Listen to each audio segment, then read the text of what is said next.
Hey everybody, welcome back to A Matter of Life and Maiden, the podcast of the beast. I am Joe Labriola. And on today's episode, I feel like doing something a little bit different. I want to talk about the life aspect of A Matter of Life and Maiden. And I've done this before when I talked about, my own journey with Iron Maiden through my life and how they've impacted me when I did like a 2-hour podcast episode about that. There's some clips in there of me playing bits and pieces of some Maiden songs over the years, and just how that band is so prominent to me and so powerful to me, and they always will be. Iron Maiden will always be my favorite band because they opened up in a completely different arena of music and genre of music for me that I just absolutely adore and fell in love with. And then got me into so much more things. Prog rock as well has become one of my favorite genres of music over the years, and a lot of that is attributed to Matt and him and I's friendship over the years too. And we kind of grew up together. He's almost like a brother to me. He lived a block away when we were kids. We went to grade school, junior high school together. Went to college for a semester together, but over the years, because I didn't start college until I was 21, he started immediately after high school when he was 18. So I waited a little bit, but we have similar tastes and interests in a lot of these things, and we did this years ago, what I'm about to do today, and what it is it's my top 25 bands who are super influential to me, like right now, today, in June of 2024, outside of Iron Maiden. Iron Maiden is like, head and shoulders above the rest for me. Everything I've ever done, I love. The artwork for their albums, just, in my opinion, they are the greatest band of all time, and they're almost like a religion to me. Like the things that they discuss, they talk about history, philosophy, science fiction, everyday life, religion, are all things that I'm very, very passionate about. As a historian, as an educator, as a philosopher, that's what I love to read about. It's what I love to do. I love to read. I love science fiction. I love history. I love philosophy. I love culture and civilizations, and they sing about those things. So they're always going to be my favorite band. But in that same kind of vein, I have come to appreciate music because of Iron Maiden. And a little bit of backstory, and we'll do some honorable mentions. Growing up, I was a huge punk fan, like popular punk, like pop punk fan. Not so much punk like the Clash and the Ramones and the Misfits and bands like that. I was more in like pop punk. I listened to Green Day, Blink-182, Fall Out Boy, those kind of bands in like the late 90s and the early 2000s. That was my niche. That's what I liked. It was different. I liked a little bit of alternative too. I like Smashing Pumpkins. I like Nirvana. I like Soundgarden. I like Pearl Jam, grunge and that kind of stuff. Grunge and punk were like what I loved. So honorable mentions are some of those bands that I just talked about. I also am going to throw some honorable mentions in here before I get to the top 25 list. I love guitar music. I'm a guitar player. I've been playing guitar for almost 20 years. So when I first started to get into playing back in the early 2000s, I wanted to emulate like Billy Joe Armstrong from Green Day because he was like my idol, and like Billy Corgan from the Smashing Pumpkins because I loved them so much. My cousin was a huge Smashing Pumpkins fan, and he loved the Pumpkins, and he loved Billy, and I got that influence from him. And then I wanted to be a little bit different, so I liked Billy Joe Armstrong. I thought he was super cool, and I wanted to play like Billy. And then later, Tom DeLonge from Blink-182 was a huge influence for me when I was super young, like when I was in my mid to late teens. Then when I discovered Maiden when I was like 18 or 19 years old, 20 years ago, almost, those guys became my inspirations. They were my guys. But, so with that being said, one of the guys who was a constant for me back then was Eddie Van Halen. And we'll talk about him, but as far as like instrumental guitar music is concerned, like right now, today, I love Joe Satriani. I love Steve Vai. I love Yngwie Malmsteen. I love Jeff Loomis's solo stuff. I love John McLaughlin. I love Roy Gallagher. All those guys, they're amazing. I love Hendrix too and what he did, but they are not actually on the list. I'm talking about, I know Hendrix had a band, Jimi Hendrix Experience and all that stuff, but I'm talking about bands that I like the majority of their work, the majority of their albums, they're kind of similar and a little bit off and different tributaries from Iron Maiden. They're kind of like progressive rock and metal, and that's kind of where I'm at. And this is the list right now. Like I said, with those honorable mentions, there's a few people I gave. Another one I could throw out there is Carlos Santana. Loved him as a kid growing up. Grew up on some classic rock too. Like my dad loved Journey. My dad loved Foreigner. My dad loved bands like that. And I have a special place in my heart because my dad liked them too. Neil Young, another great player. And I'm a big fan of his music, but he didn't make the list. Jim Croce, another player, but he didn't make the list. Right? These are guys that I love, and I really do dig their music, but they didn't make the list. Just didn't make the list. I also like the Beatles a lot, and I like Lovin' Spoonful and bands like that too. They unfortunately just didn't make the list. These are honorable mentions. So I love those kind of bands too. But we're going to start with number 25, and we're going to dive in. I know I rambled there for 5 or 10 minutes at the beginning of this, but number 25 for me, these are artists outside of Iron Maiden that I love. The majority of the work, and they're like my top 25 bands outside of Maiden right now in June 2024. Number 25 is Ghost. With Papa Emeritus, that whole vibe. The whole like satanic vibe and everything, but their music is so catchy, it's so 80s, and that's another thing I gotta throw in there. I love 80s music too. That's honorable mention. Everything from popular 80s. Anyway, I digress. Corey Hart, Eddie Money, guys like that, right? So I love all that stuff too. The Eurythmics, those bands. I'm a huge 80s guy too, but that's honorable mention category. Now, to get back on track here, back to Ghost, they kind of meld this really cool, like, they are so different. They're like art rocky, like Arthur Brown kind of feel, and they do some crazy, weird, different stuff, and they use, like, Catholicism and the church and, like, Satanism and mix it together to make their kind of, like, motif, kind of like what Maiden did with Eddie. Like, that's their moniker, that's their mascot, that's their stage set and design. Papa Emeritus or Cardinal Copia and all those different, things that Tobias Forge does with his characterizations of stuff. It's really cool. It's very reminiscent of Iron Maiden. That's why I like them too. They're very artsy and very theatrical live. I've seen them live.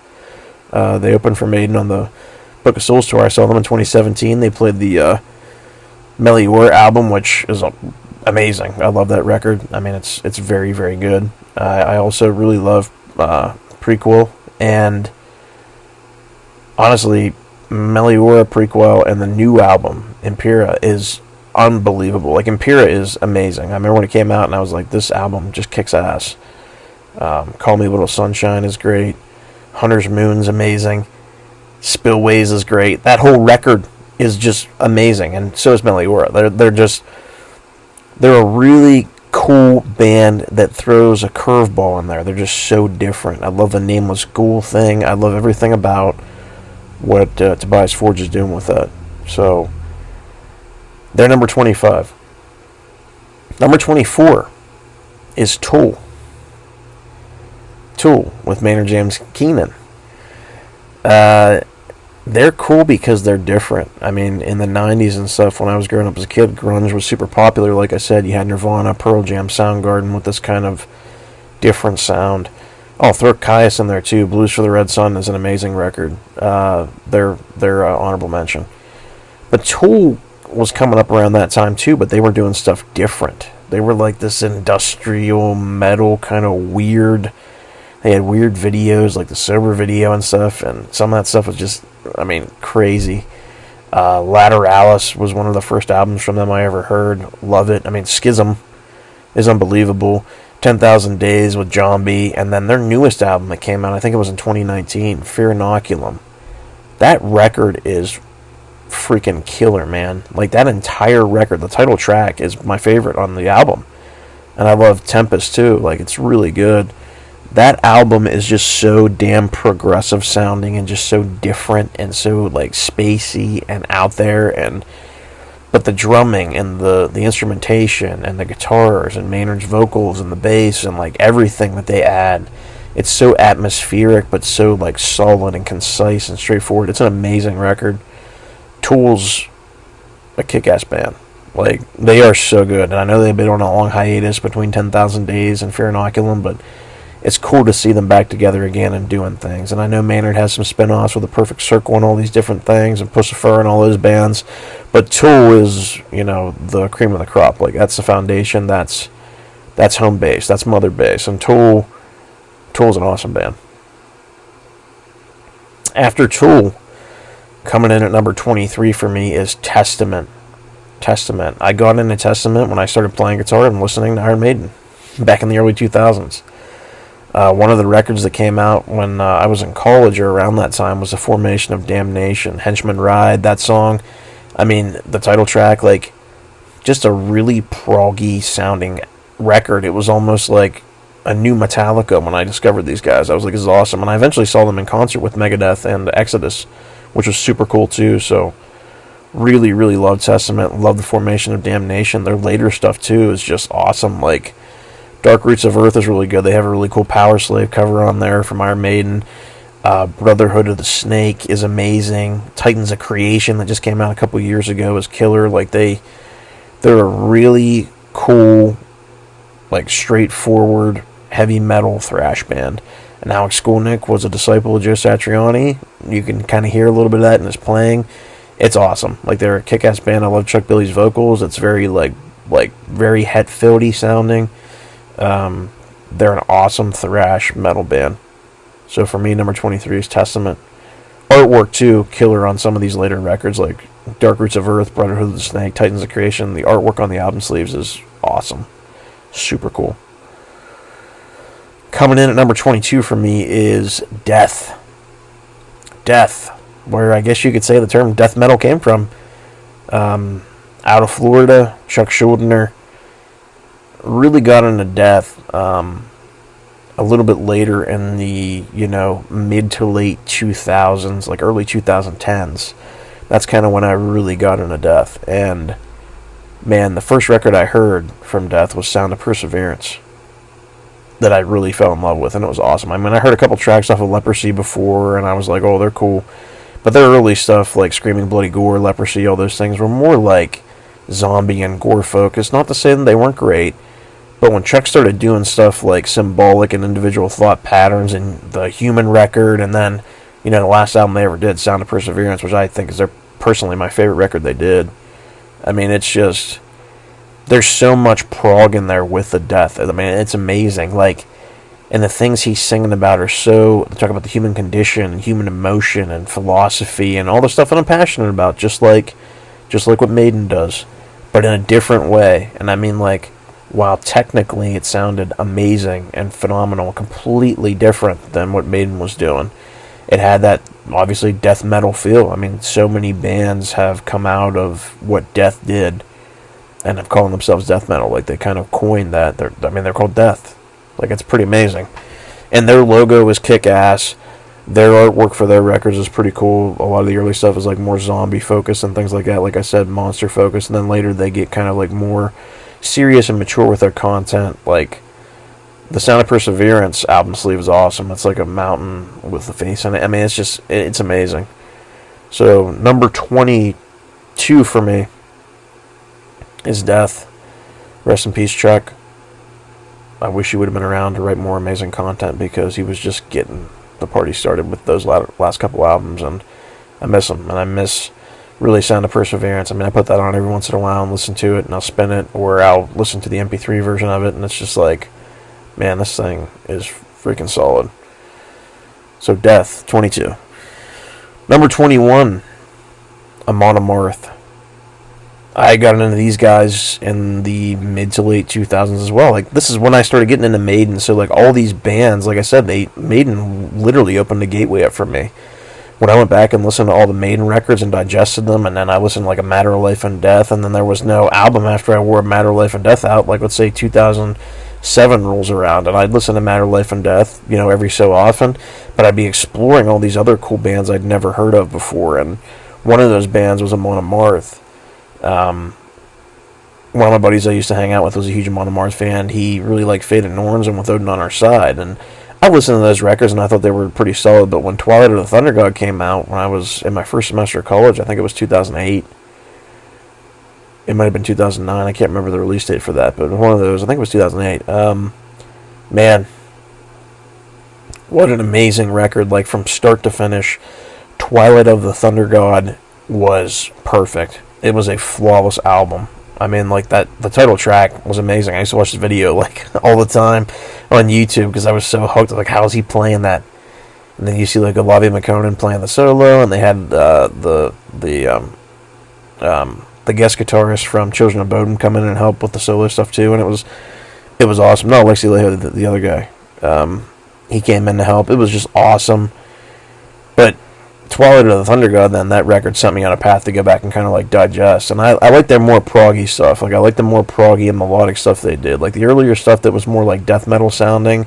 Not that I don't like it. I thought it was pretty cool. But like when they get to like Versus the World, like Forward, they've been pretty good. Now their last album, The Great Heathen Army, that just came out a couple years ago, you know, that was kind of a little bit of a letdown for me. But everything in between, like I said, Versus the World up to that was awesome. Like highlights for me are Twilight of the Thunder God by far.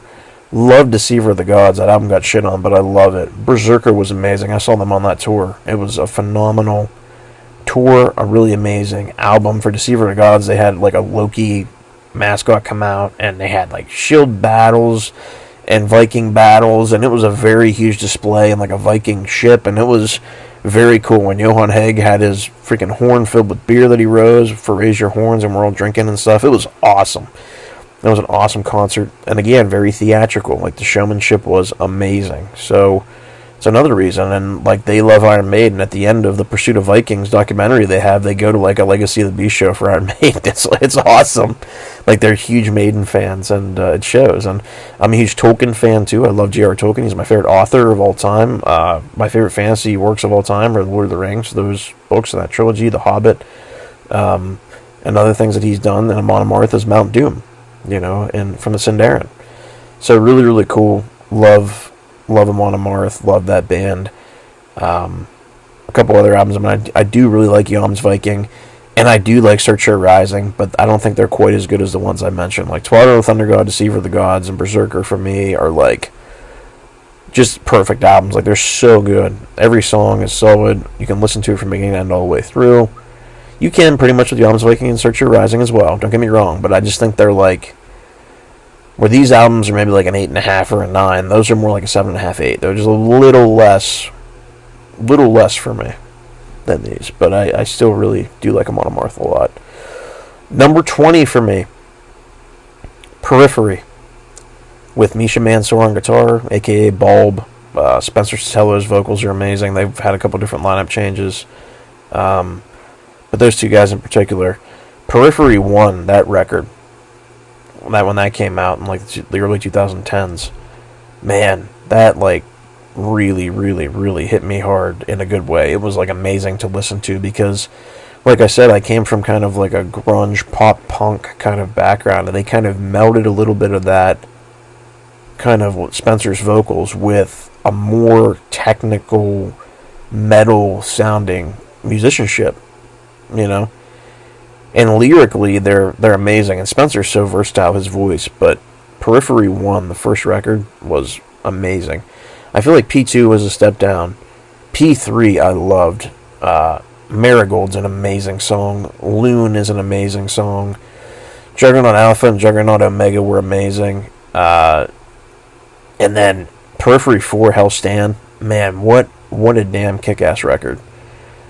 That is on par for me with 1 and 3 as like probably being like the cream of the crop. Those are like damn near perfect, like I said, with the Amon Amarth stuff. Like P2, not quite as much, and the newest record, P5, Gen is Not a Genre. I liked it a lot, but I don't feel like it's as good as 4 or 1 or 3. I just don't. It's really good, but I feel like it kind of is not bold enough, so to speak. Hellstand though, oh my god, freaking Blood Eagle's amazing, Reptile's unbelievable, like Satellites, that record is awesome. P1's amazing, P3, just everything about P1, every song on that record is, All New Materials is a beautiful song. I love that song. I mean, it's just an incredible band. and they're newer, and they kind of like combine a bunch of different genres, and Gent is really cool. They are just an awesome band. Number 19 for me is Mastodon. Mastodon with all those guys, Brent Hinds, Brand Ayler, all those peeps. Mastodon, actually, they were out and they were like popular when I started getting into Maiden, but I hadn't listened to like their stuff. I didn't really get into them until Crack the Sky came out, and then I kind of went back and started re-listening to the earlier stuff, like Remission, Leviathan, Blood Mountain, those records. Crack the Sky was the one where I was like, okay, this is really awesome, this is cool, and I thoroughly enjoyed it. But after Crack the Sky, like, they've been on a roll as far as I'm concerned. Like, I love Once More Around the Sun. That album is amazing. Emperor of Sand is incredible. Hushed and Grim, that just came out a couple years ago, like the mythology behind it, where the souls are in a tree and it, amazing. The Hunter was really good too. I do like that album as well. But Once More Around the Sun, Emperor of Sand, Hushed and Grim for me are just like, they're phenomenal records. Listen to them. They are amazing, and the artwork for their album covers is really cool too, and they have these really cool mythologies about them. They did an album about all the elements, kind of like first. Now they're doing like some different things and experimenting, but Once More Around the Sun, I'll put that vinyl on. I have the picture disc vinyl of it, and it's so cool to watch it because the album is so colorful, like the actual vinyl. It's amazing to listen to. I just love it. I love Mastodon. They're a really cool, newer band. They got a lot of really cool stuff to listen to, and they take you on a journey. Like Oblivion from Crack the Sky was amazing. Like, I love just that song. It was so good, and some of the other stuff they have on Once More Around the Sun, Emperor of Sand, and Hush and Grim, like, just listen to it. Every song is unique, different, and powerful, and they're all so good. Number 18 after Mastodon for me is Opeth. Opeth. Now, I will say this. I got into Opeth, like, when I was in college. It was, like, right around 2008. They came out with Watershed, and I loved that record. I listened to Lotus Eater constantly. I put that freaking song on repeat. I was like, this song is fucking unbelievable. And Heir Apparent, like, those were amazing. Like, Watershed for me was just a kick-ass record. And then I went back and got Still Life. And then I went back and I got Deliverance. And I went back and got Blackwater Park. I went back and got Ghost Reveries. I went back and got some of the earlier stuff. I bought there's like a compilation CD I have with Orchid, Morning Rise, and My Arms Your Hearse, and it was all. And I started loving all of it. And then I remember when they came out with Heritage, and they said they weren't going to do any screaming vocals anymore, and they were going to become more prog rock sounding. And I hated it when it first came out.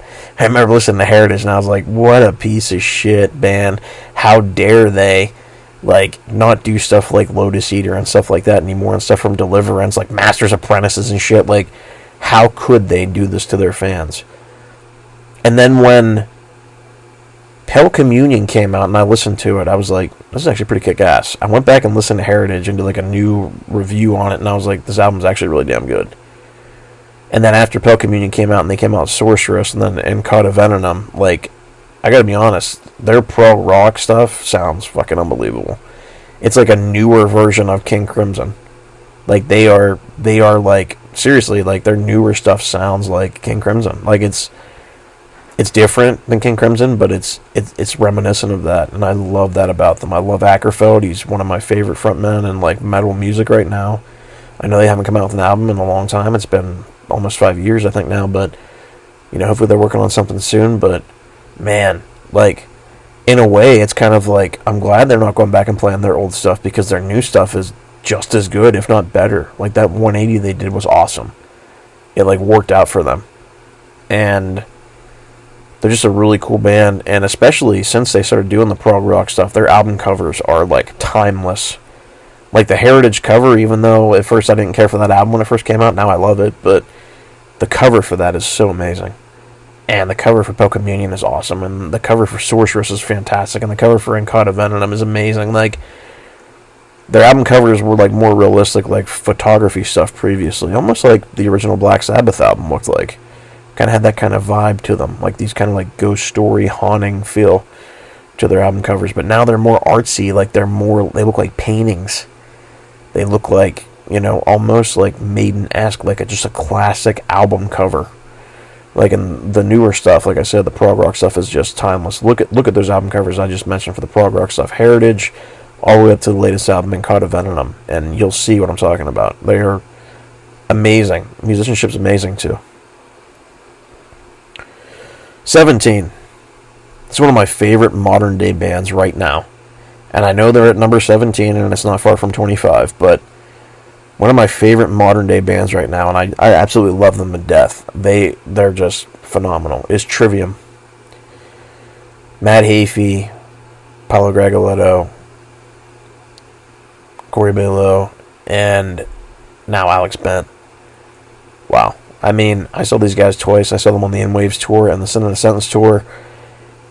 They are amazing live, too. Like, they are just... I remember when we first saw them, they opened up for Dream Theater in Pittsburgh. Matt and I saw them there. It was like 2011. And they were playing at Trib Total Media Center, and it was an outdoor venue, and it was just awesome. And Matt came out and was singing Kiru Stego Men. It was like, I think, the opening track or something, and we were just like, this fucking song's amazing. And then the rest of the set they played just kicked ass. Like, and as an opener, you were like, these guys are fucking unbelievable. And then to see them, like, as a closer, then, like, the middle band or the closing band, they played with Tooth Grinder, Bullet for My Valentine. I think they were the middle band. They were, like, joint headliners with Bullet. Man, like, that show was awesome. They played, like, a bunch of stuff from Sin and the Sentence. They played Betrayer. They played Sin and the Sentence. They played amazing. And they are just a cool band. The greatest thing they've ever done, in my opinion, is Shogun. That is a flawless album. That's a 10 out of 10. There's, like, not one bad song on that. I'm partial to In Waves because it was the first record that came out when I became, like, a fan of them, and I love that record, too. I think it's different. Then fast forward a little bit to the Sin and the Sentence. I love that. I think that's a damn good record. What the Dead Men Say is also amazing, and In the Court of the Dragon, like, the stuff they've done recently... The stuff that's more like in line or in the vein of the Shogun sounding stuff is my favorite stuff. The earlier stuff isn't bad. Like Emmer 2 Inferno is okay. Ascendancy is really good, but it's more like metalcore sounding. The Crusade is okay. It's more thrashy sounding, and honestly, I don't think it's one of their stronger albums. Shogun is phenomenal. They went balls to the wall with that thing. That was killer. And then after that, In Waves was amazing. And then they did Vengeance Falls and Silence in the Snow. Vengeance Falls and Silence in the Snow, to me, are the weaker of the post-Shogun stuff. But like I said, Shogun, In Waves, What the Dead Men Say, Sin in a Sentence, and In the Court of the Dragon are all amazing records. They're fucking unbelievable. I don't get tired of listening to them. I listen to from beginning to end those records. And that can be said too with Vengeance Falls in some places and Silence in the Snow. I love the band, so I listen to all their shit. But those records I mentioned are just absolutely phenomenal. Some of the coolest melodic guitar solos and instrumentation on there. You can hear their influences in there. You can hear Metallica. You can hear Megadeth. You can hear Iron Maiden. It's awesome. They are an awesome band. They are so cool. And they are awesome to see live, too. They put on a hell of a show. Their stage presence is awesome. Matt's an amazing front man. The whole band is just killer. Awesome band. After Trivium, number 16, Symphony X. Symphony X with Michael Romeo. Now, the reason they're so high on this list for me is because we're going to talk about one of these bands coming up later, but, prog metal bands for me, they have to say something and they have to have a meaning, and that's why I love Maiden so much. And you're going to see a similarity with a lot of art and theatric stuff with these bands. Why I like them so much, and what their subject matter and their songs is about, And you're going to see the similarities when you tie all the stuff together. Michael Romeo and some of the stuff he did with Symphony X, especially Divine Ways of Tragedy, The Odyssey, Paradise Lost, and then the later stuff, Iconoclast and Underworld, they are just some amazing records. Sea of Lies is awesome. I got into them with Divine Ways of Tragedy. Sea of Lies was awesome. I love Pharaoh's Curse on Odyssey. I love all of the stuff that's based on mythology. I am a mythology guru. I love mythology, especially Greek, Roman, Egyptian mythology. Japanese and Asian mythology as well. And, all mythology, really. I mean, I love Welsh mythology. I love Britannic mythology. I love world mythology. Joseph Campbell is one of my favorite authors of all time. He was like the guru for mythology and like the power of myth, and his interviews with Bill Moyers and all this stuff. I mean, like, so that's the reason why these guys are super high. Not only that, the subject matter is awesome, but they also really, really, like, Romeo's guitar playing is insane. And I do really love Russell Allen's voice. It's different. It's different and unique. When Paradise Lost came out, I was kind of like, John Milton, what are they doing? They're kind of singing about, like, angels and demons and stuff now, and it's not going to be as good. And I listened to it, and I was like, it's actually really fucking good. Like, it's really good. So yeah, they're kind of like, we're going to talk about some of my other favorite prog rock bands later, prog metal bands later, but they're kind of like in that vein with like Queensryche and Dream Theater. Like that's kind of where they are. But just different. They have a more like mythological spin on their subject matter, whereas Queensryche and Dream Theater sing, they have that kind of thing as well, but they're more like, I don't know, I feel like they're a more refined band. I feel like Symphony X is really, really good, and they're really, really strong, and they're really, really awesome as a band, but I feel like, DT and Queensryche are just a little bit bigger as bands, and a little bit more prominent, and have a bigger sound, and just better production values, and just, more classic albums. But I love Symphony X for that reason. I love Michael Romeo. He's an amazing player. Phenomenal. After Symphony X, number 15, King Crimson. Robert Fripp is one of my biggest influences in guitar playing. I love him. Court of the Crimson King is one of the coolest progressive rock albums ever made. The artwork's amazing. It's a classic album. It's just, when you talk about prog rock, if you don't have like Court of the Crimson King or any King Crimson albums in your collection, like, you're missing out. They are like one of the cornerstones of progressive rock. Court of the Crimson King is an amazing album. I love Larks, Tongues, and Aspic as well. Star Wars and Bible Black's amazing. I love Lizards. Discipline's a great album. Red's amazing. Like, Robert Fripp is awesome. They are just a really unique sounding and kind of like throwing orchestral elements in with their music kind of feel. A kind of like medieval Renaissance-y vibe is kind of floating there. Kind of sounds like a little bit of like Rainbow from like the Dio stuff early on. Like, they have that kind of feel. But they are so cool and so interesting. A little bit of a folky sound in there in some places as well too. Kind of like some of the Albion Cycle, Jethro Tull stuff. But I mean, they are just awesome, and I don't know how to describe them because they are kind of weird. And like some of the stuff, how they sing and they do things. They sing about like it's Renaissance-y. It's medieval sounding. They sing about things like that, and they sing about, I like.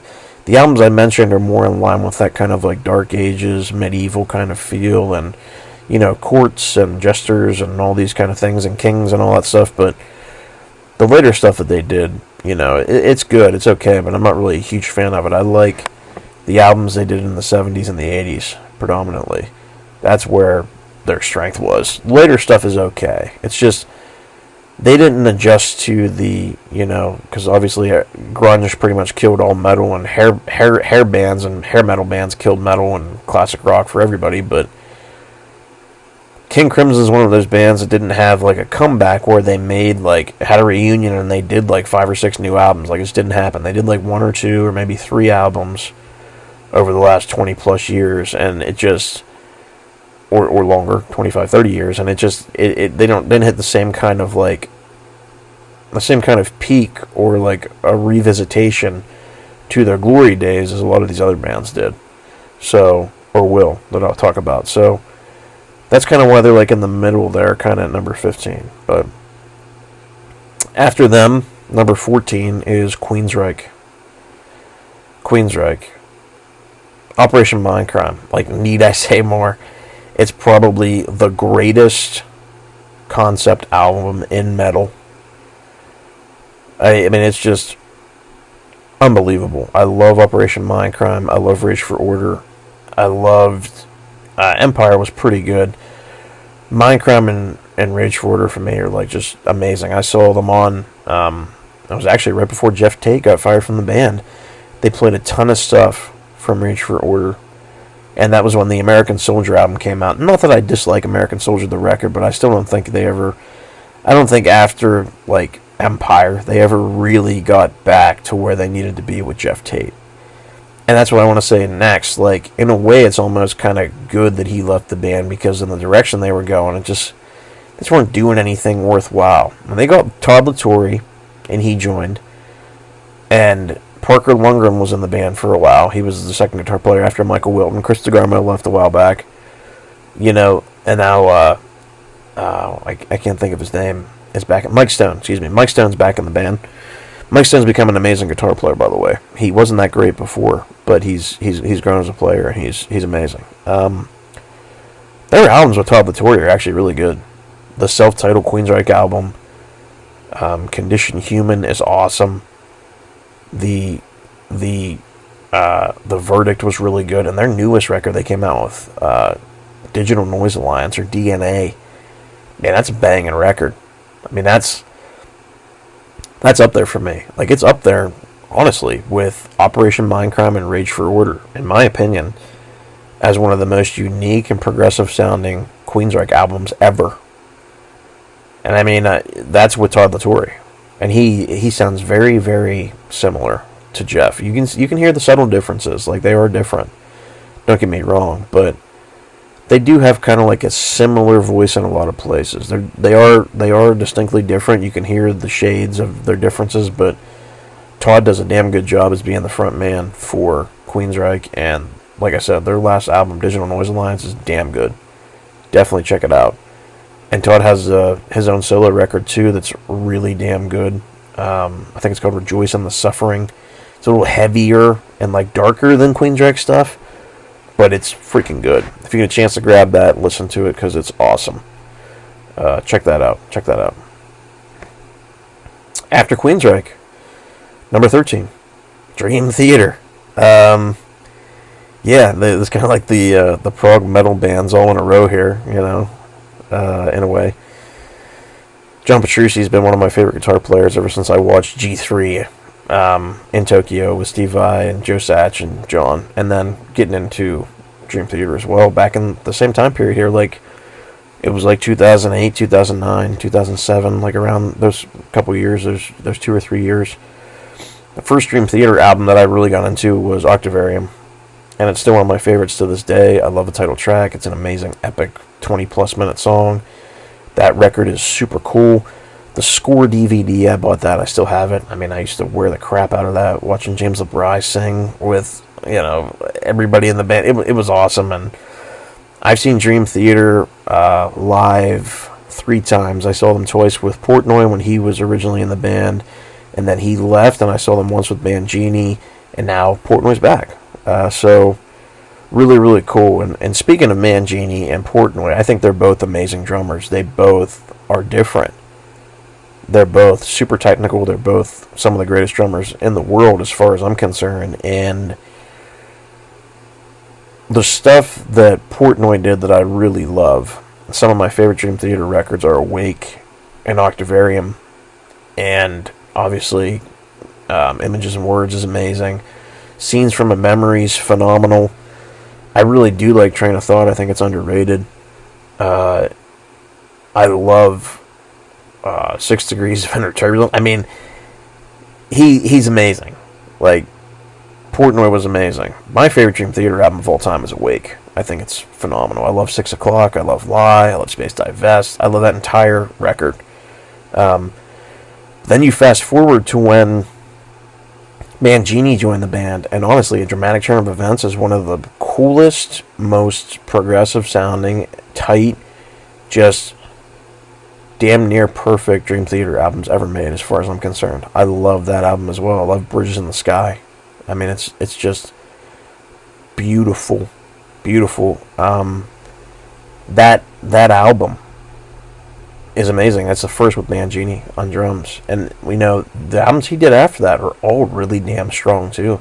The self-titled album he was on, the Astonishing was kind of a concept album. I didn't think it was that great. It kind of, was a little flat, and then it was okay. Then they came back full swing with Distance Over Time, and then the View from the Top of the World. I mean, just amazing drumming on there. Just an amazing run of albums with Mangini on drums. He has done just as much for the band as Portnoy did. He was only on half of the albums Portnoy was on. I think Portnoy was on 10, Mangini's on 5, but like, they're both amazing drummers, and they both killed it on whatever they did. So, Dream Theater for me, number 13. And like I said, Petrucci's one of my favorite guitar players of all time. He's just super technical. I love him. He's awesome. Awesome. The band's awesome. They have the Majesty symbol. They have their own little motif. And, you know, going back through like some of the other bands I mentioned, like Trivium has Ibaraki, and that's a spin-off band from Matt Heafy too. He did his album with them. They all have their own little kind of niche. You know, Queensryche has their symbol, the Tri-Reich. Like, they all have their own little kind of different things. So it's kind of cool. Kind of cool to see that. After Dream Theater, number 12, Rush. Geddy Lee, Alex Lifeson, and Neil Peart. Rest in peace, Neil. I've liked Rush for a really, really long time. Again, I got really into them around the time I was getting into metal and stuff, and prog rock.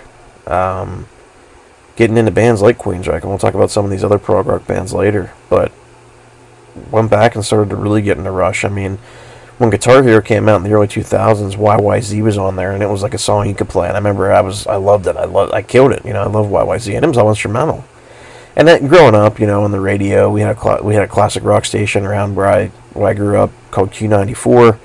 They played a lot of Rush on there. You know, they played like some of the classic stuff. They played Tom Sawyer, Closer to the Heart, Limelight, you know, all that stuff.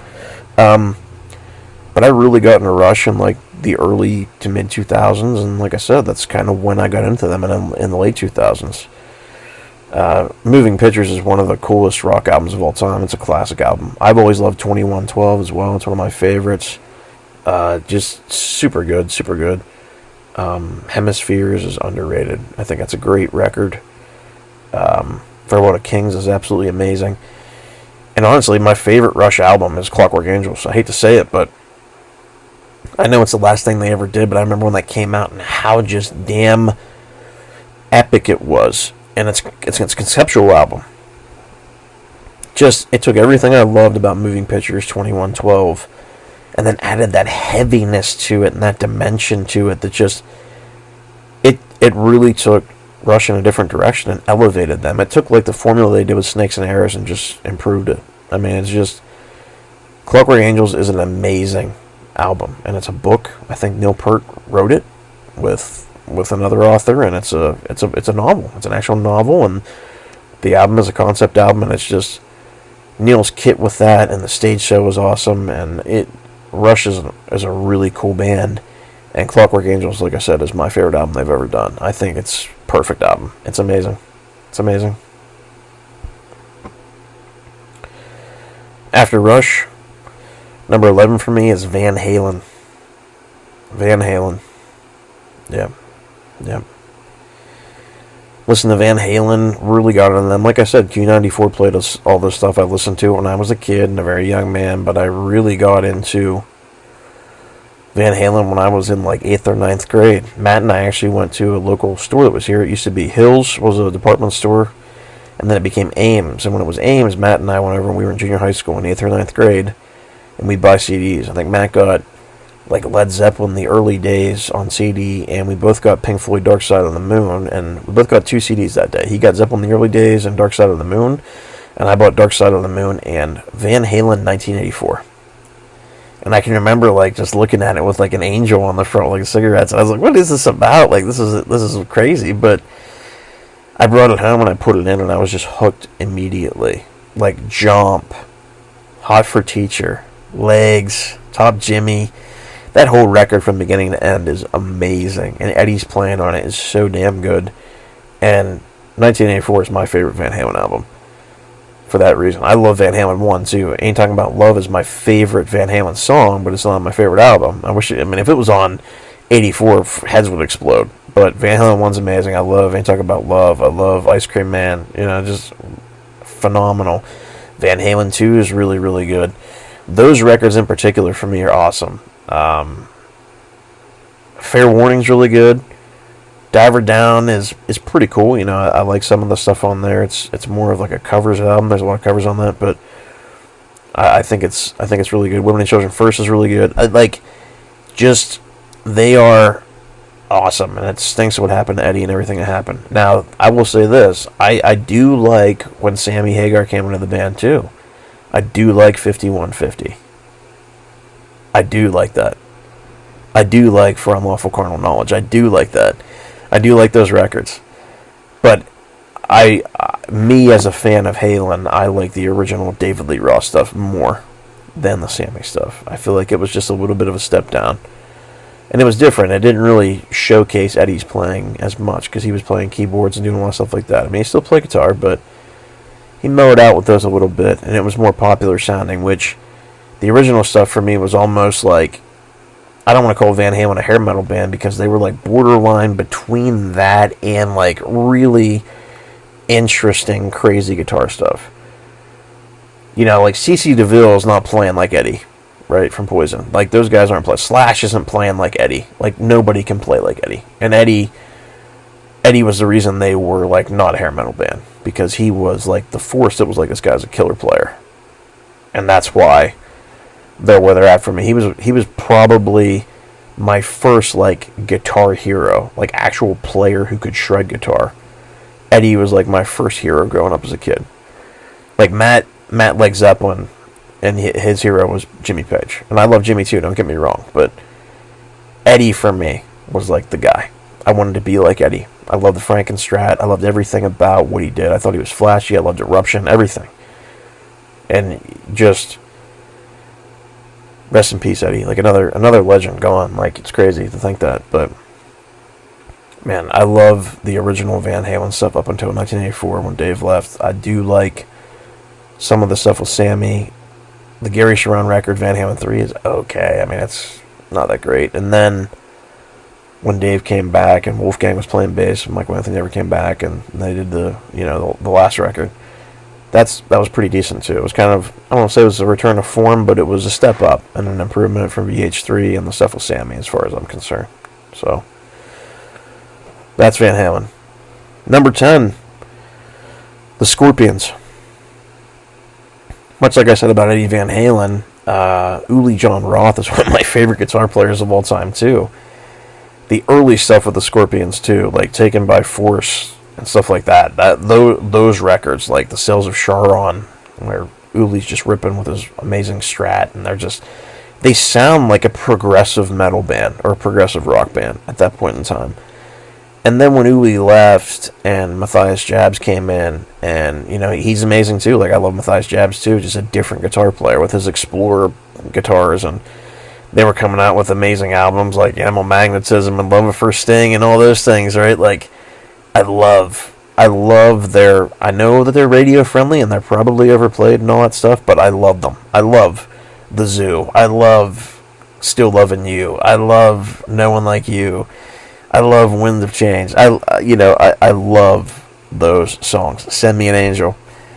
And, they're still around. And Klaus Meine, his vocals are amazing. He's always been one of my favorite vocalists of all time.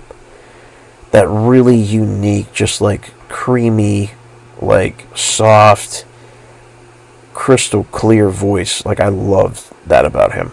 Klaus, and to this day he sounds amazing. They just come out with an album last year, I think it was, or 2022, Rock Believer. Damn good album. Put that album in and listen to When You Know Where You Come From, that song. I mean, it sounds like the late 80s, early 90s Scorpions. It sounds like Winds of Change. It sounds like Send Me an Angel. Their last couple records have actually been really damn good, and they're still churning it out. They were going to hang it up, but you know what, they're still doing it. And obviously, they did the first record, Lonesome Crow or whatever, with Michael Schenker. Rudolph stayed in the band. They got Uli, and then they got Matthias. And they've had a lot of drummers, on and off over the years. But I'll tell you what, man. Klaus, Rudolph, and Matthias have been constants. And they're amazing. I love those guys so much. Huge influences for me. They were like Maiden light for me.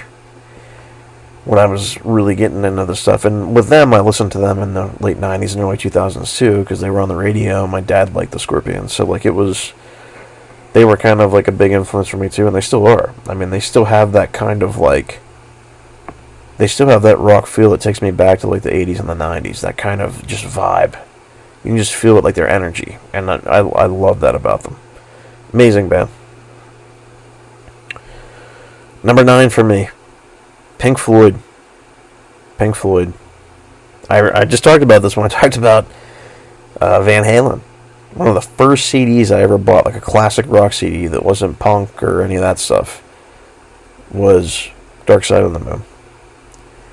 And I love that record, and that was my favorite Pink Floyd album for the longest time until I started to become a guitar player and started getting into more and more music, and Matt and I were influencing each other with different things. Like I would get Matt in a Dream Theater or Between the Buried and Me, and he would go back and be like, can you play Wish You Were Here? And it would make me re-explore Pink Floyd, or can you play Over the Hills and Far Away? Make me re-explore Zeppelin, and we kind of bounce ideas off of each other. And over the years, right around the same time period, it was like mid to late 2000s, I got back into Pink Floyd, and I really, really fell in love with Wish You Were Here, that record. And it's my favorite record from Pink Floyd. I love it. I love Shine On You Crazy Diamond. I love that song. I love the title track. I love Have a Cigar. I love Welcome to the Machine. That whole record is unbelievable. The cover art's amazing. It's just a phenomenal album.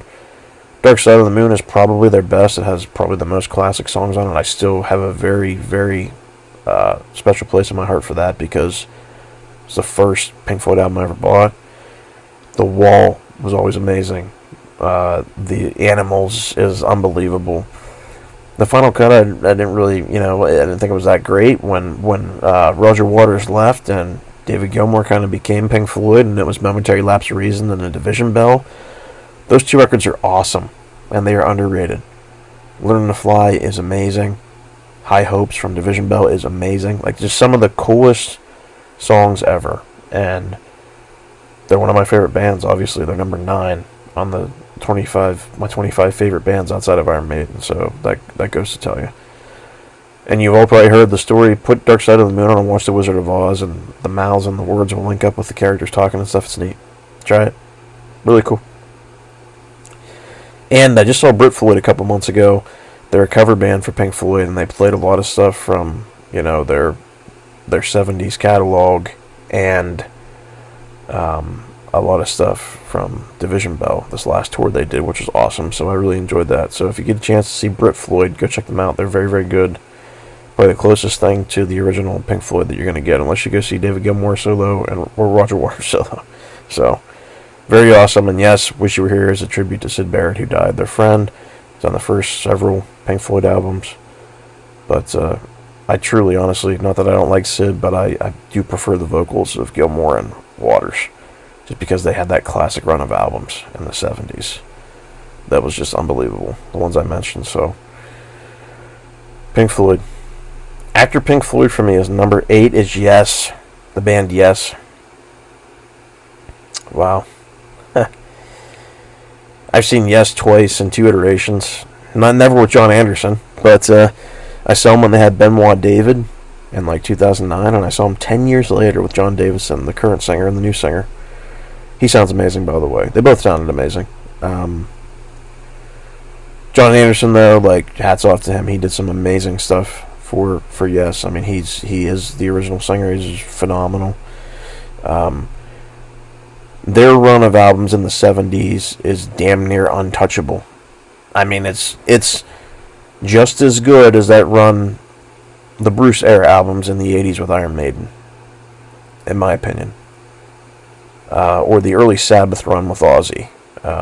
Or the Rainbow run with Dio, the 3 albums in a row. It's or like I said with Pink Floyd and that run of albums. This run of records in a row is just mind blowing. The Yes album with Starship Trooper and I've Seen All Good People was one of the coolest albums ever. It's so solid. It's so good.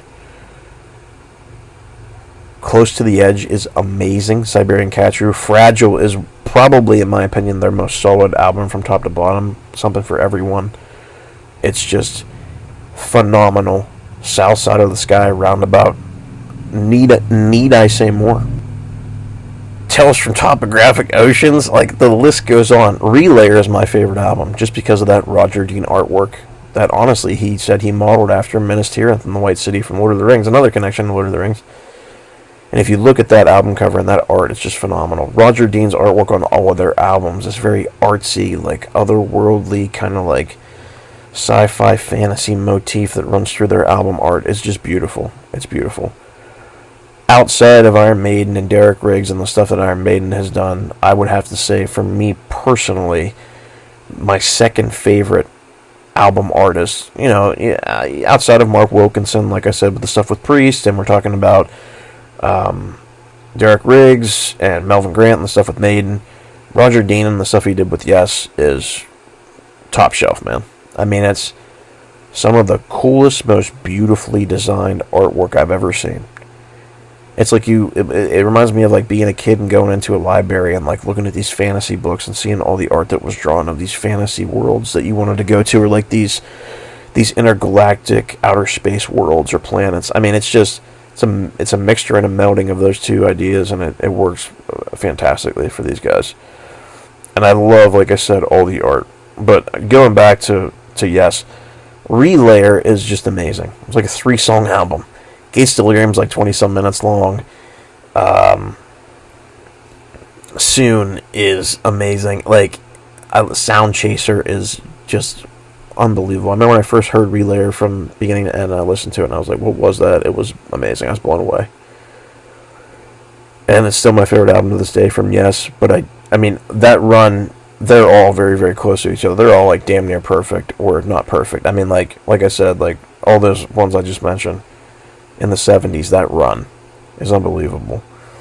The later stuff that they did, they've been kind of on and off. They had Fly From Here, that record they did, and then re-recorded it with Trevor Rabin. Drama is a really interesting album. I think it's underrated. Like, Machine Messiah is awesome. When I saw them in 2009, they played that, and I was like, wow, this is freaking awesome. Matt and I were raving about it because it was so good. Like, Steve Howe is a huge influence for me. He's one of my favorite guitar players of all time. I love Steve Howe. I got to see Chris Squire play with them in 2009 before he died. That was awesome. And I saw, Billy Sherwood, who filled in for him and took his place now as a permanent member, when I saw him again in 2019. Alan White just passed away too, and they have a new drummer. So, like, they've gone through a lot. Rick Wakeman, the original keyboard player, one of the original members or long-standing members. They've had Jeff Downs now on keyboard. So, like, a lot of different guys in and out of the band, but Steve Howe has been pretty consistent member throughout, and he's just amazing. His guitar playing, I mean, he's one of the greatest of all time. And he can play more than guitar. He can play any stringed instrument. You hand the guy a lap steel. I've seen him play that, banjo, whatever. He's ridiculous. But their newest album, too, that just came out last year, Mirror the Sky. They did one a couple years before that, too. I think 2 years before that. And it was called The Quest. I like The Quest a lot. This is the second album with John Davison. And while I think it wasn't quite as good as Mirror to the Sky, I think it was pretty good. Now, going back to Mirror to the Sky, oh my. That takes me back to 70s, yes. It is unbelievable. You can even hear a little bit of stuff on there from like magnification and stuff. Like it does have kind of like a newer kind of feel to it too, but like the majority of that record, it makes me feel like I'm back in the 70s and that they recorded this in the 70s. It has a lot of the same sound from Close to the Edge, Fragile, Relayer, Tales from Topographic Oceans. Those records. And it's an amazing record, and it's their newest album, and I highly recommend it. Definitely go check it out. But that's Yes. I've loved them for many, many years now. I'm going on 2 decades, almost loving them too. 15 or 16 years being infatuated with them and loving them. But moving on from Yes, a band that has really, really grown on me in the last, I want to say 10 years probably, for me. Jethro Tull. Now, everybody's heard Aqualung. My dad had Aqualung on vinyl. He played it all the time, and I loved Aqualung. I thought it was a really cool album, but it was the only thing I really knew about Tull. like I said, I didn't really start getting into these guys until like the last 10 years or so, and I was missing out. Yeah, I heard Cross-Eyed Mary, I've heard Aqualung, I've heard Locomotive Breath, I heard all those songs, the popular stuff from the Aqualung album, I've heard that. But then actually diving in, and like when Maiden talked about their influences, when they were like talking about Book of Souls and then later Senjutsu and some of the stuff in between, and you go back and you listen, and Maiden did a really cool cover of Cross-Eyed Mary as a B-side on an album years and years ago in the 80s. You go back and like they have become one of my favorite bands, number 7 on this list. They are, again, much like Yes, much like Pink Floyd, they have just this slew of albums in a row that are just amazing. Like, they're just amazing albums. Like, their concept albums, Passion Play, Thick as a Brick, and then, later this Aqualung. Then you get to the Albion Cycle stuff like I talked about. I mean, we're talking about Minstrel in the Gallery and stuff like that too, but I'm talking about, like, Songs from the Wood, that record. Heavy Horses, Stormwatch, those records. And the criminally underrated album, Broadsword and the Beast. That album is one of my favorite Jethro Tull albums. It's amazing. Every song on that from beginning to end is freaking amazing. Crest of a Knave, amazing. Fast forward a little bit when you get down the line here. Roots to Branches, amazing. Their 2 latest albums just came out, 2022 and 2023 respectively. The Zealot Gene and Rogue Float, amazing. Like, they are an amazing band, and it's all Ian Anderson pretty much. Like, he has become one of my favorite frontmen in rock music history, one of my favorite individuals to emulate. He plays the flute amazingly. Like, I love some of the classic videos and concerts he was in. Again, just very artistic. These album covers too, like, if you look at them, they're very artistic. They're beautiful. They're beautiful. And I love Jethro Tull, become one of my favorite bands of all time. And I just saw Martin Barr the end of last year in October, the long-standing guitar player for Jethro Tull, and it was awesome because his band played like this just amazing collection of Jethro Tull songs, and they did this really cool, unique history tour with the albums that Martin played on, and they did like 2 or 3 songs from Broadsword and the Beast, and they did like Jack in the Green from Songs from the Wood, and they did stuff from Thick as a Brick and stuff from Aqualung, and they did stuff from Passion Play, and it was just awesome to see. And Jethro Tull has become one of my favorite bands because of that. I mean, they are just art rock, super creative to the extreme. Ian Anderson's solo stuff too, like Thick as a Brick Part 2 and his solo album Homo Eroticus, listen to them. They will blow your mind. They are like the missing Jethro Tull albums. It's almost like, The Chemical Wedding was for Iron Maiden. It was like the missing album in the 90s for Iron Maiden. But this stuff is the missing stuff when Jethro Tull was on a hiatus after jtool.com. Or the Christmas album. And then they finally came back in 2022. Like 19 years later, 20 years later, whatever it was. Right? But they are one of those bands where, like, you listen to their music and you're like, damn, there's not a bad song on these records. Like, that's why they're so high on this as well, for me. Now, with that being said, these next 2 bands I want to talk about are more not necessarily based on their records, but they're on their influences on me as a guitar player. And number 6 for me is Megadeth. Dave Mustaine was one of my first influences to play guitar outside of Iron Maiden as a frontman. Rust in Peace was one of the first metal records I ever bought outside of Iron Maiden. And the Greatest Hits CD by Megadeth. But Rust in Peace is absolutely amazing. I always love Countdown to Extinction. Peace Sells But Who's Buying? Amazing records. And, Marty Friedman. Dave Mustaine and Marty Friedman. Marty, when he was with the band in the 90s, the records he was on, he had like a green Jackson Kelly. And when Matt lent me the money to buy my Warrior, my Jackson Warrior, it's in red finish. One of the reasons I bought it outside of Adrian Smith playing his Double Neck Jackson at Download Festival was because Marty Friedman played a Jackson too. And seeing him rip the solo to Holy Wars or Hangar 18, I was like, I want a Jackson.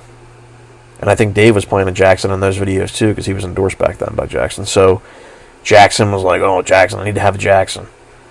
And then Randy Rhoads too, and the stuff right with him. And one of my buddies, local buddies, played in the band. Tony, he was in a band and he played a Jackson, Blue Rhodes. So like, it was always, I thought Jackson was super cool, and it was because of the soloing and honestly the guitar work for Megadeth is amazing.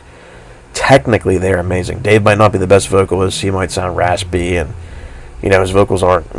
He's not like in the top 100 vocalists of all time. But for the music, it's different, and it gets to the point, and it does what it's supposed to do. And his guitar playing is undeniably awesome, and he's an amazing frontman for Megadeth. And love when Marty was in the band. He really killed it. I saw them live with Chris Broderick when they did the Rust in Peace, it was like the 20-year anniversary of Rust in Peace or something like that. It was awesome. And then Chris Broderick left the band, and they had Kiko Lorillo from Anger in there. He left recently, and there's somebody new in there. But I'll say this, outside of the albums that Marty did, and, Endgame with Chris Broderick, the two recent albums with Kiko on, Dystopia and The Sick, the Dying, and the Dead, are freaking amazing. Like, they are mind-blowing records. Dystopia, and especially The Sick, the Dying, and the Dead, I think is even a notch above that. Classic Megadeth sound. Takes me back to Rust in Peace and Countdown to Extinction. Two amazing albums. Moving on from Megadeth. Metallica. James Hetfield and Kirk Hammett tied for me. And I loved Cliff Burton too when I was younger as well. I really, really loved Cliff because I played bass in a band when I was in college with Matt and a couple of our friends, Barry and Jason, and we played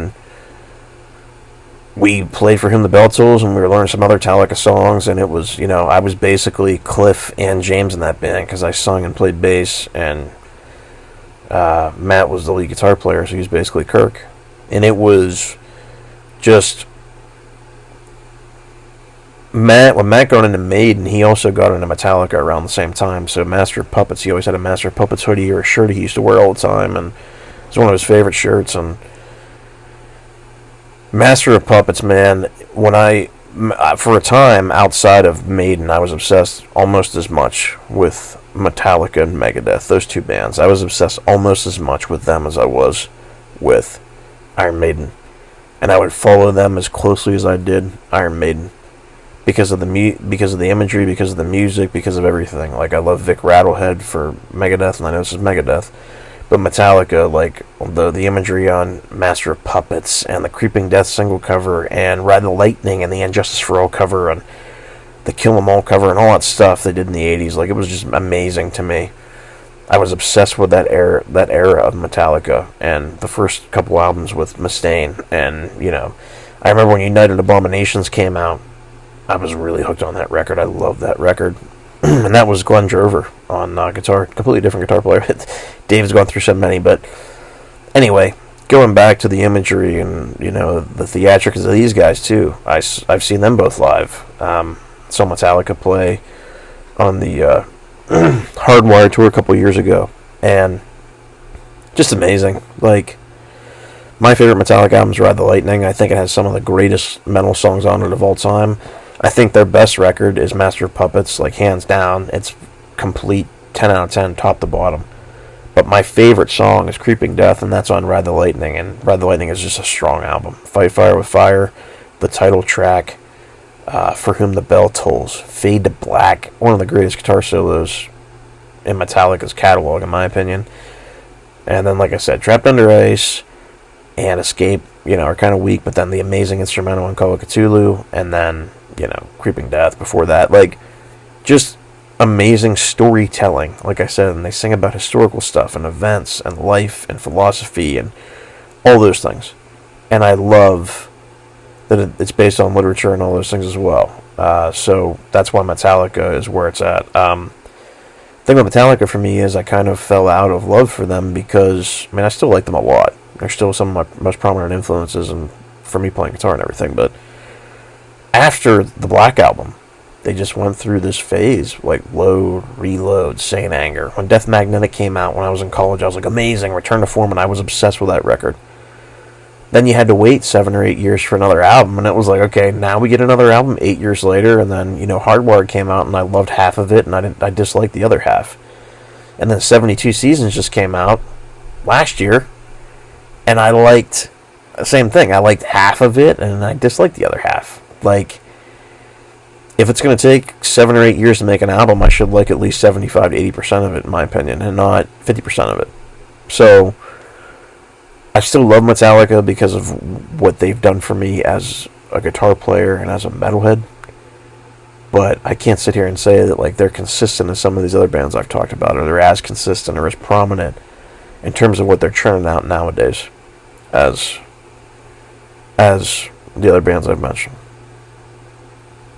After Metallica, I'm going to go Deep Purple. Deep Purple for me for the longest time, I wasn't really that into them as much, but I've gravitated back to them so hard in the last probably 5 years. I listened to them on and off. Growing up as a kid, everybody knows Smoke on the Water, everybody knows Space Truckin', everybody knows Woman from Tokyo, those songs. But really getting into them like deeply and listening to them, I mean, Deep Purple and Rock is absolutely phenomenal. And obviously Machine Head is incredible. Highway Star is mind-blowing. It's like an amazing... Watching Richie Blackmore do the solo for that is fucking mind-blowing. But then getting into the stuff I didn't even really know about, like the stuff with David Coverdale, and like Burn, and Stormbringer, and Come and Taste the Band, and like all that stuff, like there's some damn good music on those CDs, man. Like it is rip-roaring killer stuff.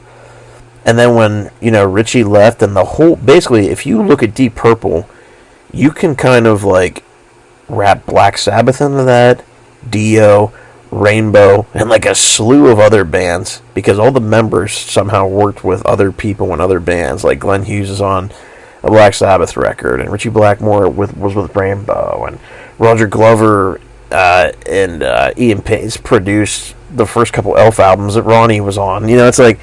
They're all connected to each other. And Joey Lynn Turner was in Rainbow, and then he went into the Deep Purple album, and it was like all this stuff with Deep Purple. This connection is awesome. Like just going back and looking at the history is fascinating and interesting. And like obviously Richie Blackmore is one of the coolest guitar players of all time.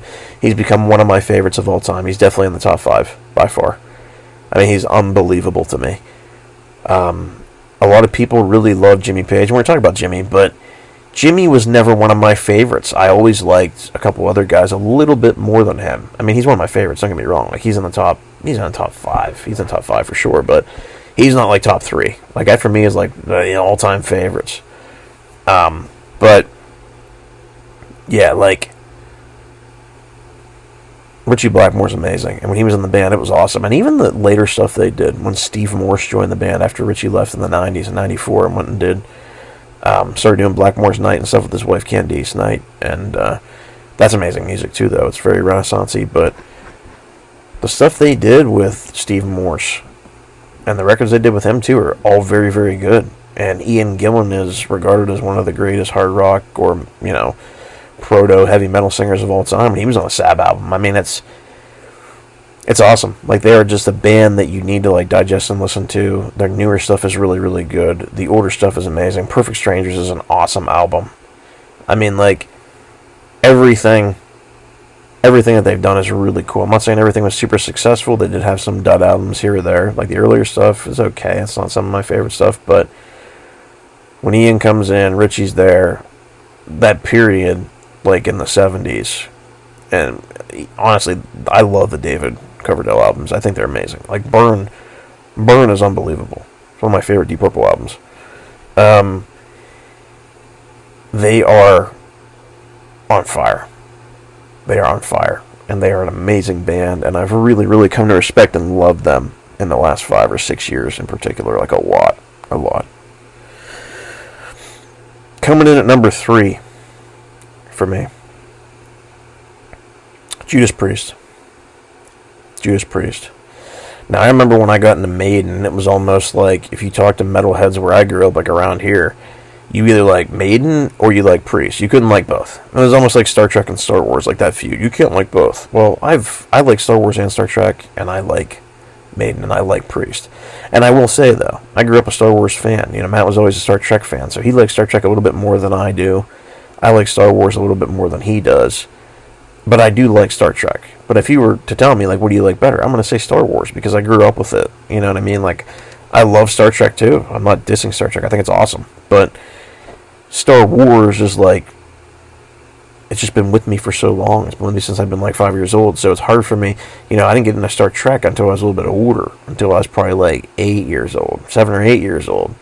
So like, it came into my life a little bit later. But Star Wars has been there like ever since I could watch TV and learn to do that stuff. So that whole thing. And that's how it is kind of with like Maiden and Priest. Like, Judas Priest is like my Star Trek. Like, I like them and I love them a lot. But if you were to tell me which one I like better, like, it's like hands down, it's like Maiden. Like, it's just, I will always pick Iron Maiden over Judas Priest. I just will. It's almost like it's built into my DNA because they're that important to me. Not that Priest isn't either.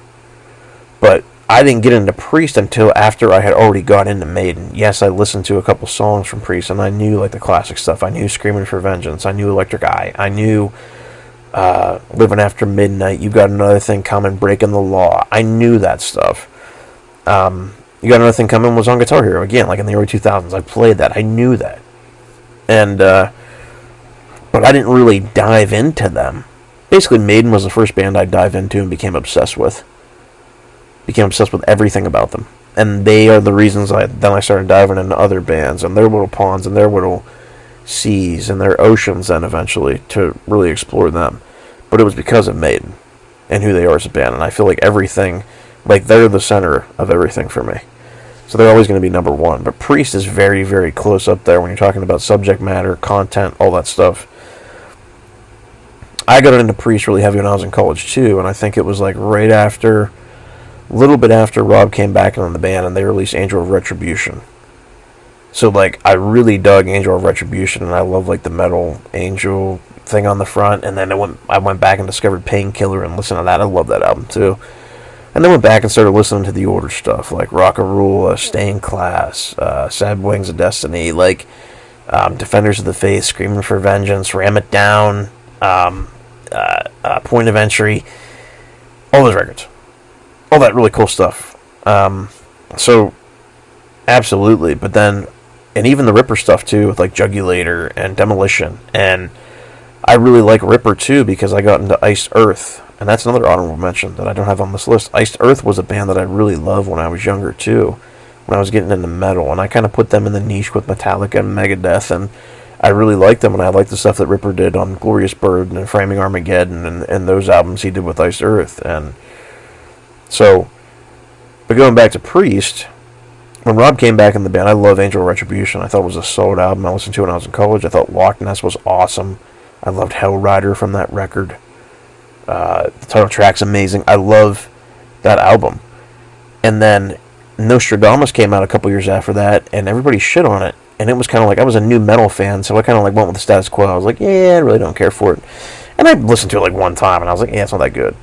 But then going back and revisiting that album when I started becoming a guitar player and was in bands and like was actually like diving into the oceans, like I said, of these bands and these catalogs of these musicians, I started really appreciating Nostradamus. I really enjoyed it. I think it's a very underrated album, and I love it a lot. Mark Wilkinson did a lot of Mark Wilkinson's the guys Maiden using for their stuff the last two records, Senjutsu and Book of Souls, but he's done a ton of stuff with Priest. He's done a ton of their album covers. Painkiller, like all the later stuff that came after that, for the most part. I mean, like, he's done a lot of stuff with Priest. And, I didn't know that. And it's kind of cool to make that connection. I didn't know that until recently, a couple years ago.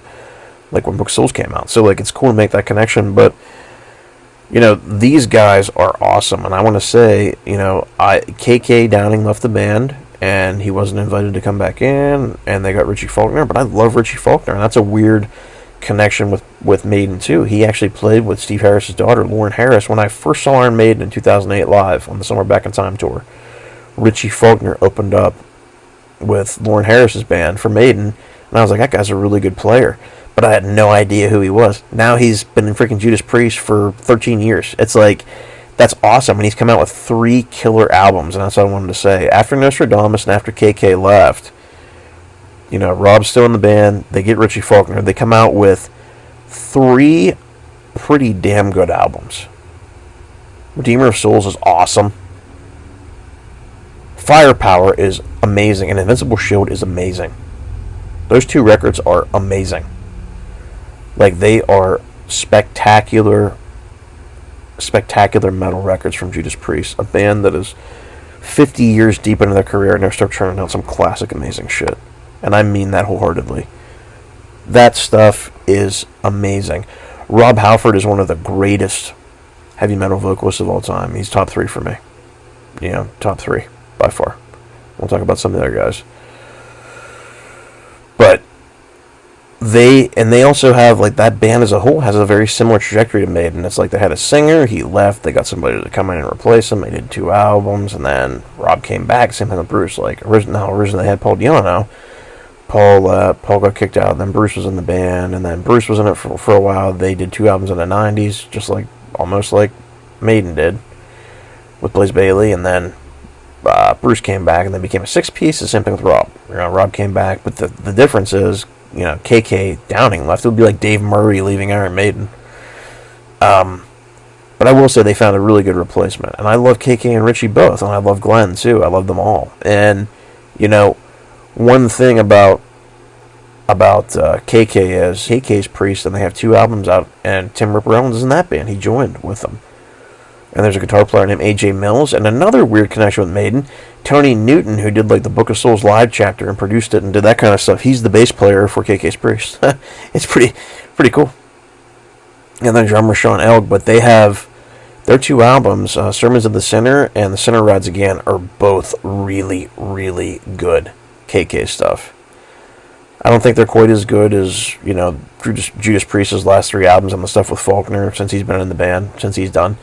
But they're damn good. Like, I can't sit here and say that they're bad. They are amazing. It's KK Downing, like a founding member of Priest. It sounds like Priest, but it sounds different, and that's what's cool about it. So Priest is up there for me as one of the heavy metal pioneers. They're just as important as Iron Maiden to me as, like, moving the genre forward. And I will say this, especially in the modern day, I think Priest and Maiden are both pushing the genre forward, and they're bands who created it back in the 70s and 80s, new wave of British heavy metal stuff. They're the 2 bands who helped develop and create that kind of music, along with a couple other people we're going to talk about, but they're still pushing it forward. Much like Maiden is. I mean, Maiden just released an album in 2021, Senjutsu. Priest just came out with an album in 2024, this year. Bruce Dickinson came out with his solo album this year. I mean, these guys are pushing stuff forward for the genre, and that's another great thing that I love about them. They are this is truly in their blood. It's truly in their heart and their soul, and they love it. And this is what they do. And that's why I love Judas Priest, and I love Halford, and I love all the older stuff. I love the stuff with Ripper, and I love the stuff with Faulkner. I mean, they're another band where they've had albums like consistently in a row that have all been pretty damn good.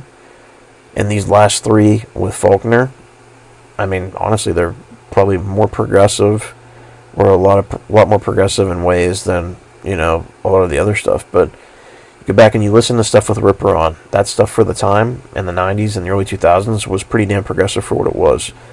And I don't think it's fair to get shit on, because I love Jugulator and I love Demolition. Cathedral Spires is fucking awesome. Like, give me that song all day long.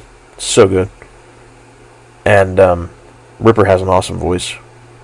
Matt and I talked about this in the podcast before. The difference with Maiden is they went out and got a guy who sounded completely different than Bruce Dickinson. And with Priest, they kind of went out and got a guy who sounded kind of like Rob Halford. And they did 2 albums, and I think that was the problem. They were like, well, this isn't Rob, so what's the point? We want something different. And, it didn't last. And then Rob came back, and they did, like I said, Angel of Retribution, Nostradamus, and then KK left, and now they have done 3 albums with Richie that have been pretty damn good. Every one of them. So, they're back. Priest is back. They did a trilogy of albums with Richie that are damn good, and it's like the same thing with Maiden. Maiden reunited with Bruce in 99. They get Brave New World, Dance of Death, Matter of Life and Death, Final Frontier, Book of Souls, and Senjutsu. 6 pretty damn good albums. Same thing when Rob came back in the band. You got Angel of Retribution, you got Nostradamus, you got Redeemer of Souls, you got Firepower, and you got Invincible Shield. Now, 5 amazing albums. And because, Rob didn't come back till 2003, so 4 years after Bruce, that's one album difference there. It makes sense, right? The trajectory of albums and how you're going to churn them out. And I know I talked about Priest a lot, but I'm actually on a Priest kick because I've been listening to a lot of Invincible Shield lately, a lot of the KK's Priest stuff, and I love it. I'm going back and listening to Firepower. They're awesome. They're an awesome band. They've become one of my favorite metal bands of all time as well, in the last several years. So, really with Redeemer of Souls coming out and then Firepower, I got obsessed with Firepower for a long time. It's an amazing album. And Invincible Shield is pretty damn good too. I mean, Invincible Shield's a slight edge than Firepower, but those two records are, damn, they're amazing. I want another LP now. Like, I want to see them churn out another album with Richie before the band retires. One more. Let's get one more. Moving on from Priest, I know I exhausted them. Number 2 for me is Black Sabbath. Now, I want to say this. I'm talking about Black Sabbath with Ozzy as the lead singer, like 70 through 78 on the studio albums. Ian Gillan on the Born Again album. Glenn Hughes on the 7 Star album, which is technically a Tony Iommi, supposed to be a Tony Iommi solo album. And Tony Martin. The Anno Domini box set just came out with the Tony Martin stuff. No, it doesn't have Eternal Idol on it, which I love that record too, but it has remastered versions and a remix of Forbidden, but remastered versions of Headless Cross, Tear, Cross Purposes, and then, like I said, the remix of Forbidden. They are all good. I mean, Tony Martin is an underrated singer for this band. Especially if you listen to Headless Cross and Tear, you can hear in his voice, like, the subtleties almost of Ronnie. Like, he's nowhere near as good as Ronnie, don't get me wrong. Nothing against Tony Martin, but Ronnie's like... Ronnie's just on a different level than anyone. And I'll go off and tell you when we get to number 1 here. But Black Sabbath as a whole, and I'm kind of lumping Led Zeppelin in with this too. They're tied at number 2 because I feel like they're the 2 bands that really just, outside of Maiden, influenced me as a player. Tony Iommi is one of my favorite guitar players of all time. Probably outside of the guys in Maiden, he probably is my next favorite guitar player ever. And then probably Ritchie Blackmore, and then we're talking about like Eddie Van Halen and Jimmy Page, like that kind of era. So, but the stuff with Ozzy is just classic. I mean, the original album, Paranoid, is amazing. It's my favorite Ozzy era album from Sabbath. Sabbath Bloody Sabbath is one of my favorites. Sabotage is awesome. Volume 4 is amazing. Master of Reality is so killer. Technical Ecstasy and Never Say Die are I mean, Technical Ecstasy is okay. It's decent. Never Say Die is just a bad album. There's like 1 or 2 good songs on that. It's pretty bad. I think that's the worst, honestly. I think that's the worst Sabbath album. Although, Forbidden is pretty crappy too. I will say I've listened to the Anno Domini, remix of it, and it's definitely improved. Definitely improved with that. I still don't think it's probably maybe a 6, 6.5 on a good day. The original mix is like a 4, a 3 or 4. It's that bad. But the remix that Tony did with the Anno Domini set that just came out, a couple weeks ago, damn good. Damn good. But you can't deny, Black Sabbath either, and their power for creating the genre, basically. Heavy metal. With the factories in Birmingham, England, and everything with that. With that being said, I love Ozzy. But, Ozzy's solo career didn't make this list either. I love his stuff, but I love the early stuff with Randy Rhoads, some of the stuff with Jake E. Lee, a little bit of stuff with Zakk Wylde, and then after that it gets kind of repetitive and it's kind of samey. So, I can't sit here and say that I love all of Ozzy's stuff. His stuff on Sabbath, though, is iconic, it's legendary, it's hard to beat, especially those first albums from the original Sab up till Sabotage, and then Technical Ecstasy is kind of like a, Never Say Die, And Ian Gillan, Born Again's underrated. It's a really good freaking record. It's rip-roaring. Sounds like Deep Purple and Black Sabbath mixed together is what it is. Glenn Hughes and 7 Star, actually, that's an album that's kind of like a left field. It sounds a little bit different than Sabbath, but Tony is ripping on this record. Like, some of the strongest guitar playing he's done in his career, as far as I'm concerned, on the 7-Star record. And Glenn does a really damn good job of singing it. Like, I think he kills it. And it's amazing. And again, Tony Martin and those albums, Tear is just amazing. Listen to Tear, and you'll hear bits and pieces of Heaven and Hell, the record, and a little bit of Mob Rules in there. Same thing with Headless Cross, you'll hear that. Cross Purposes is a little bit different, a little bit more progressive, and then Forbidden is just like this really weird thing they did with freaking Ernie C. and the Body Count Band and all that stuff, which is like, But I do love that era at number 2, and same thing with Zeppelin. Zeppelin doesn't have a bad album. Robert Plant, one of the greatest singers of all time in rock history. I love every Zeppelin album. Every single one. There's not a bad Zeppelin album. 4 is probably the most popular, but it's obviously, in my opinion, I think it's the most played. We hear Stairway all the time. We hear all the songs from 4 constantly. I love Zeppelin 2. I think Zeppelin 2 is awesome. I love Zeppelin 3. I love, some of my favorite songs are Heartbreaker. I love Fool in the Rain. I love Over the Hills and Far Away. I love Houses of the Holy, Achilles' Last Stand, What Is and What Should Never Be. I mean, songs like that, and none of them are on Zeppelin 4. Hey, you got stuff from Physical Graffitis 2, and the Immigrant Song from 3, stuff like that. Like, those are some of the coolest freaking records, in my opinion. In Through the Outdoor. Like, stuff like that. I mean, Presence is really good. But they're tied at number 2 for me. And I'm going to give a slight edge to Sabbath because I like Tony Iommi a little bit more than Page. And I just think they're more, if we're talking about bands that influence metal, I just think they're a little bit more influential that way. But I can't discount the amazingness of Zeppelin and the things they put out. Like, damn near perfect albums all the way through their career. They're just phenomenal. Phenomenal band. And rest in peace to John Bonham. I mean, they were just, man, if he wouldn't have passed away, what would they have done? What would they have done? I mean, they would be like Deep Purple, just churning out amazing stuff. They probably would have been more consistent, though. And we would have had just legendary album after legendary album after legendary album. So, moving on from number 2, then we're going to get to number 1. And number 1 for me is Ronnie James Dio, just as a person, as an individual. Everything he did. I love the Elf stuff. I think all those 3 albums he did were really good. Especially Trying to Burn the Sun, the last one. Amazing. Stuff he did with Rainbow is legendary, and it's often overlooked. The reason I feel like it's overlooked is because he was in these bands for such a short time, and he never really got to develop how he wanted to until he really did his solo career, and then was kind of in and out of Sabbath. I think the best work he ever did was with Sabbath and Heaven and Hell, and the stuff he did with Tony, and the stuff he did with Richie too. I mean, they're 2 different amalgams. One is progressive rock, if you're looking at the Rainbow stuff, and one is heavy metal and progressive metal if you're looking at the Black Sabbath, Heaven and Hell stuff, and then his solo career. So I think, as a whole, everything he's done, and Ronnie is my number 1 heavy metal vocalist of all time, heavy rock, hard rock singer of all time. Ronnie James Dio is my favorite vocalist of all time, period. And I know Bruce Dickinson is in my favorite band of all time, and Bruce is right there with Ronnie, but I can't. Bruce is just like, milliseconds or millimeters or a fraction of a percentage away from Ronnie.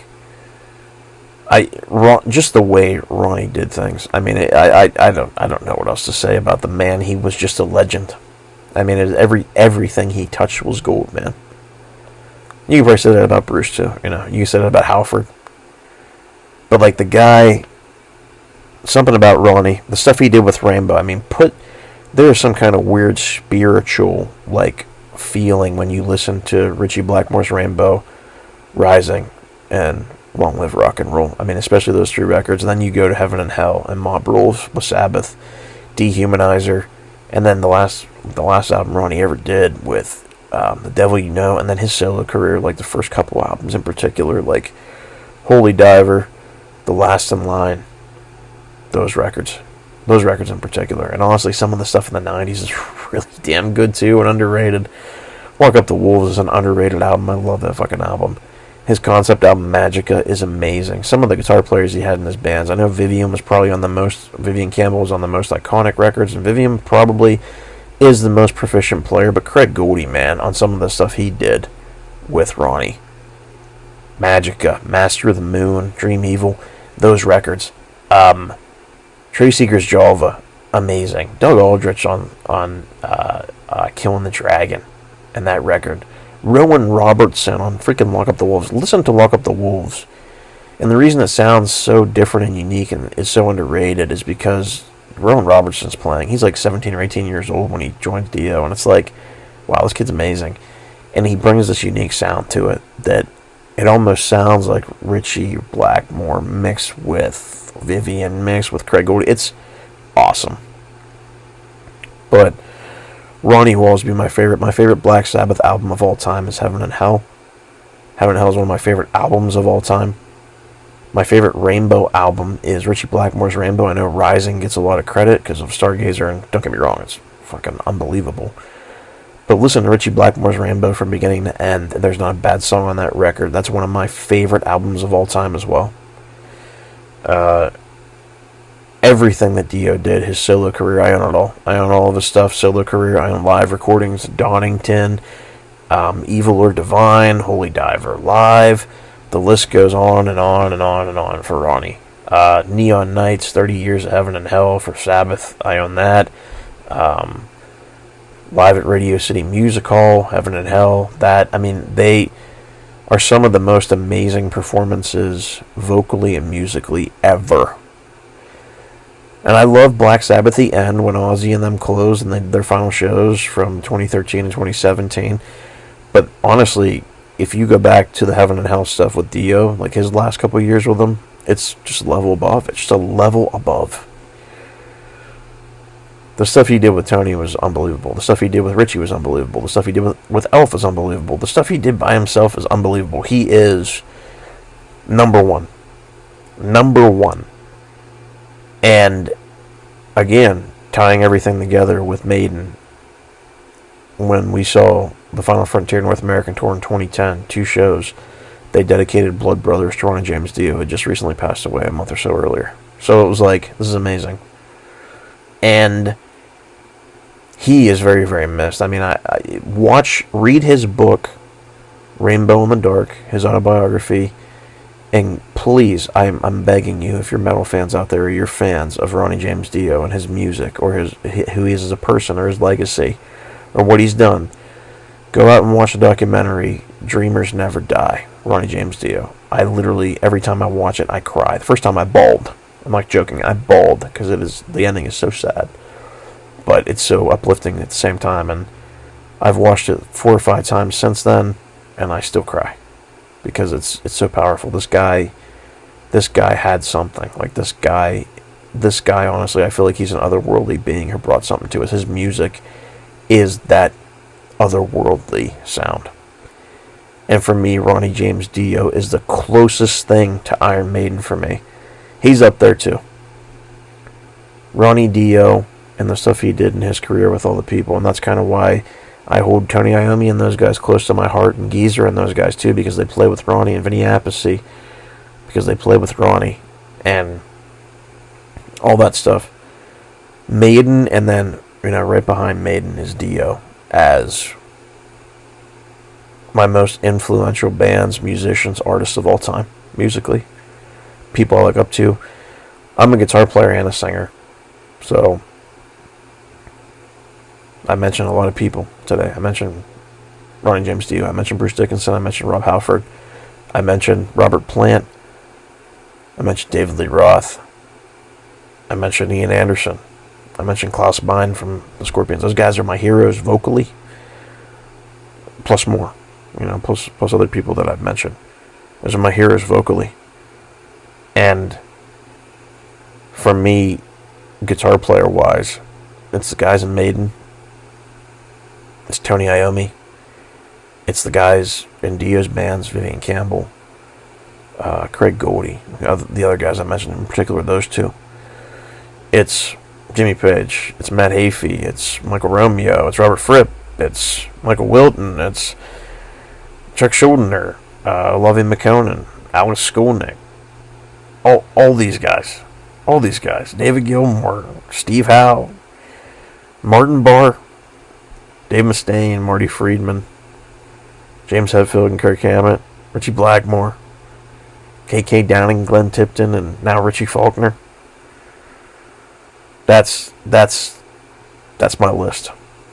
Those are my influences. Those are my top 25 bands and some of the work that they've done outside of Iron Maiden, and some of the work that's been done outside of Iron Maiden for me that I love.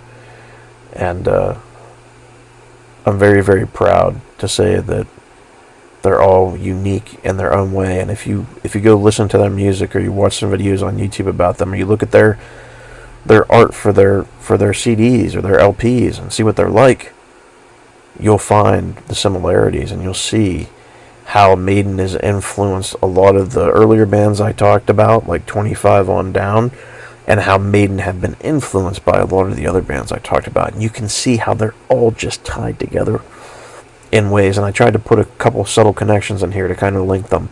But that's where I'm at with these bands. They are all very, very precious to me in their own unique ways. But Maiden is at the very, very top, and right behind Maiden. I mean, literally like a step down from Maiden. Like, there's a staircase, and there's a landing, and then there's like a little step right below the landing, and right below that landing is Ronnie James Dio for me. And in some cases, there are days where when I listen to Dio, I'm like, man, he fucking blows anybody away. Any musician. Bruce Dickinson, anybody.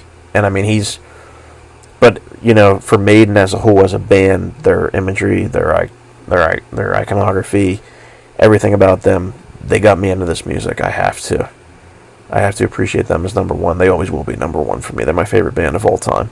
They always will be. Nothing changes that. Adrian Smith, Dave Murray, and Yannick Gears are my three favorite guitar players of all time. And they have the greatest albums of all time.